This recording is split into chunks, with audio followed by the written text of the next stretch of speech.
Once we have attached to a specific thought or narrative that our mind has created about an event, this thought then triggers us to feel an emotion. For example, after our friend frowned at us and we thought that they no longer like us, we might then feel sadness or even fear. Now we're feeling the emotion, it will drive our behaviour.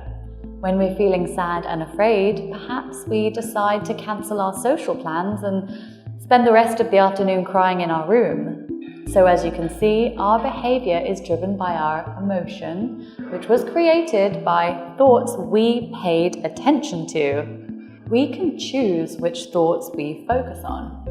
Now, if you're anything like me, then you have the capacity to experience loads of thoughts. We can choose what thoughts we pay attention to and therefore give power to. When we are not aware of this fact, it can seem like our thoughts are automatic and totally out of our control, and we're more likely to just act upon them instantaneously. Mindfulness is all about becoming more aware of our thoughts and viewing them as being separate to our identity. That voice you hear inside your head is not necessarily you, or rather the best version of you.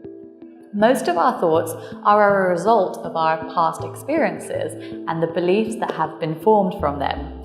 Some psychologists call it our ego, and I think it can be helpful to imagine the inner voice as being something separate to you, perhaps like a little animal living inside your head.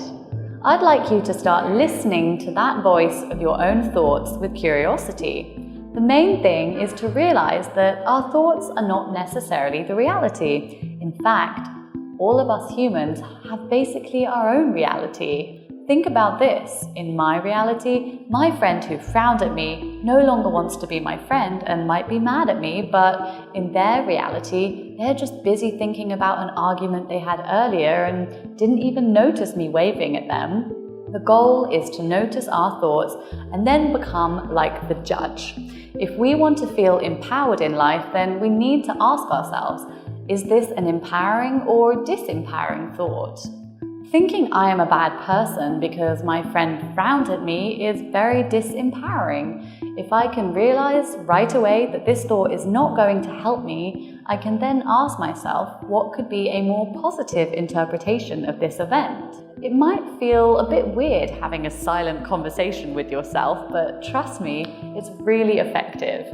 If you have a journal, you can try writing down the thought you've had, evaluating it and counteracting it with something more helpful. I can say to myself, assuming the frown was directed at me is not a helpful story to attach to this event. They are usually really friendly towards me. After rearranging my thoughts in this way, I'm likely to then feel concern for my friend's well-being instead of feeling sad about myself.